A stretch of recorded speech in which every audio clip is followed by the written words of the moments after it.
हिमाचल प्रदेश की मंडी लोकसभा सीट इन लोकसभा चुनाव में बड़ी गजब की चर्चा में थी और चर्चा में थी कंगना रनौत जो यहां से सांसद बनी। लेकिन कंगना रनौत का चर्चा में आना सिर्फ राजनीति में आना नहीं है। राजनीति में आने के बाद ही चर्चाओं में नहीं आई हैं, वो विवादों से पुराना नाता रहा है। कंगना अगर मुंबई फिल्म इंडस्ट्री पे बोलती हैं तो विवाद होता है, पॉलिटिक्स पे बोलती हैं तब विवाद होता है। उनकी टिप्पणियां उनके लिए कई बार मुश्किलें खड़ी करती है, लेकिन इस बार भाजपा के लिए थोड़ी सी मुश्किल खड़ी हो रही है, वो भी तब जब किसान आंदोलन से प्रभावित इलाके हरियाणा में खास करके चुनाव है। जून महीने में मोहाली एयरपोर्ट पे जिस तरीके से एक महिला कांस्टेबल ने कंगना रनौत को थप्पड़ मारा था, उसके बाद मामला खासा गर्म हुआ था। कुलविंदर कौर नाम की ये जो कांस्टेबल, कहना था कि कंगना रनौत के किसान आंदोलन के वक्त दिए गए बयान से नाराज थी और कुलविंदर फिलहाल सस्पेंड हैं। अब कंगना ने एक बार फिर किसान आंदोलन को लेकर टिप्पणी की तो भाजपा असहज हुई है और भाजपा ने कहा यह बयान भाजपा का बयान नहीं है। और कांग्रेस की सरकार हिमाचल में कंगना के बयान के विरोध में एक निंदा प्रस्ताव पास करती है। आम आदमी पार्टी हरियाणा के कई शहरों में विरोध प्रदर्शन करती है। तो कंगना के बयान, जैसा मैं जिक्र कर रहा हूं, लगातार चर्चा का विषय। जैसे उन्होंने कहा कि बॉलीवुड में नेपोटिज्म है, भारत की राजनीति नरेंद्र मोदी के प्रधानमंत्री बनने से पहले सही राह पे नहीं थी। वो एक्चुअल आजादी भी 2014 को मानते हैं। उनको ये कहती भी एक टीवी कार्यक्रम में, भारत को 1947 में भीख में आजादी मिली और देश को असली आजादी साल 2014 में मिली, जब भारत, उनका लगभग आशय यही रहा कि जब नरेंद्र मोदी पीएम बने तभी भारत असली आजाद हुआ। तो ये सारी चीजें जो है कि कंगना रनौत कभी भी कुछ भी बोलें या वो जब अपनी बात कहती हैं तो अक्सर चर्चा होती है। जिस तरह से उन्होंने ये कहा, ट्वीट किया था कि 100 रुपए के भाड़े में लोग आके और आंदोलन कर रहे हैं, किसान आंदोलन। तो बाद में ट्वीट डिलीट करने वाली बात आई, तमाम चीजें हैं। और यह जो ट्वीट था जिसमें महिला प्रदर्शनकारियों की तस्वीरों के साथ में उन्होंने ट्वीट किया था, जिसमें इन्होंने कहा कि टाइम मैगजीन की सबसे 100 प्रभावशाली व्यक्तियों की लिस्ट में शामिल किया गया है, वही दादी हैं और 100 रुपए में उपलब्ध हैं। बाद में ट्वीट हटा दिया, लेकिन वो सांसद बनने के बाद कभी राहुल गांधी पे टिप्पणी करती हैं, हमलावर होती हैं, कभी शंकराचार्य पे भी सवाल उठाती हैं। लेकिन यह इतने बार विवादित बयान देने, चर्चा में नकारात्मक रहने से रूप से आने के बाद ये पहला मामला है जब भाजपा ने कंगना के बयान से खुद को अलग किया और वह कहा कि पार्टी की तरफ से राय रखने के लिए अधिकृत नहीं है। तो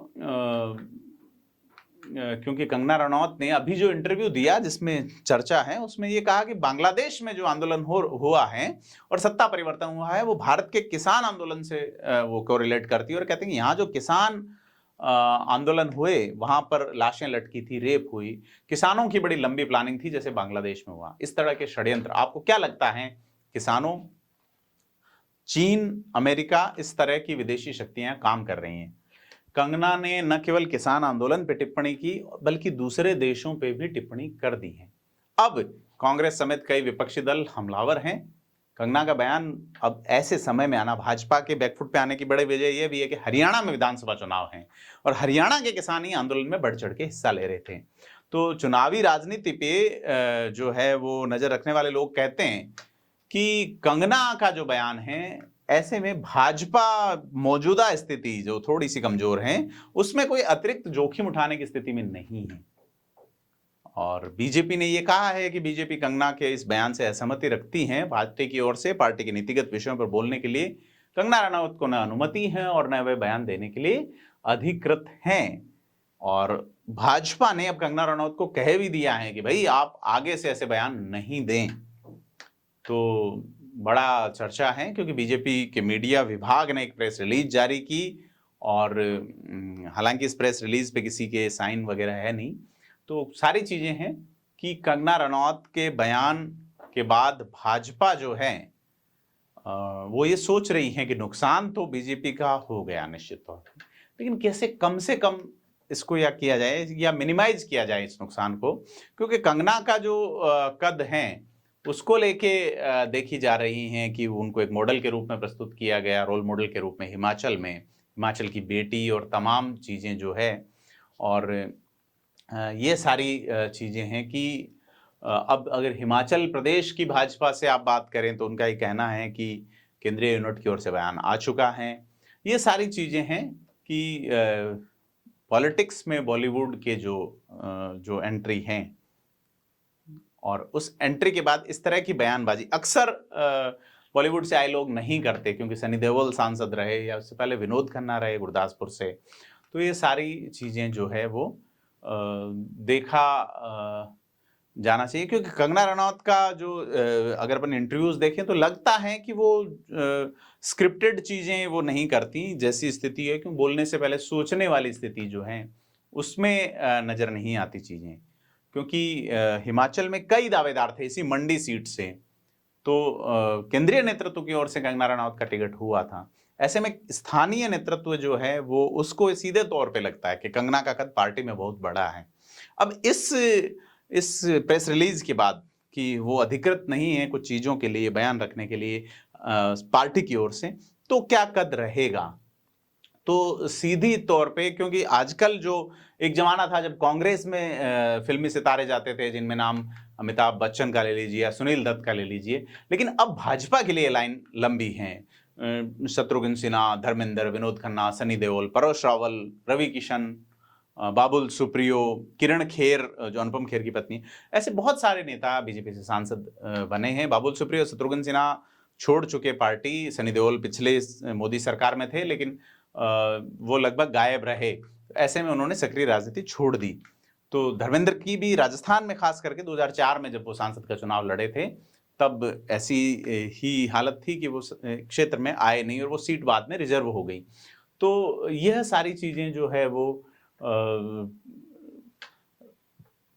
नई भाजपा में नजर आ रही हैं, क्योंकि जैसे मैं पहले बता रहा कि पहले कांग्रेस से चीजें जो है वो राजनीति बॉलीवुड को ठीक लगती थी, अब चूंकि भाजपा सत्ता में है तो यह सारी चीजें जो है, जिस तरह से वो जो किसान आंदोलन था जिसमें पंजाब, हरियाणा, उत्तर प्रदेश और उत्तराखंड समेत कई राज्यों के किसान शामिल थे, 1 साल तक चला, उसमें बड़ा एक जो एरिया था, बड़े जो किसानों का वर्ग था वो हरियाणा से था और अब चुनाव हरियाणा में ही है।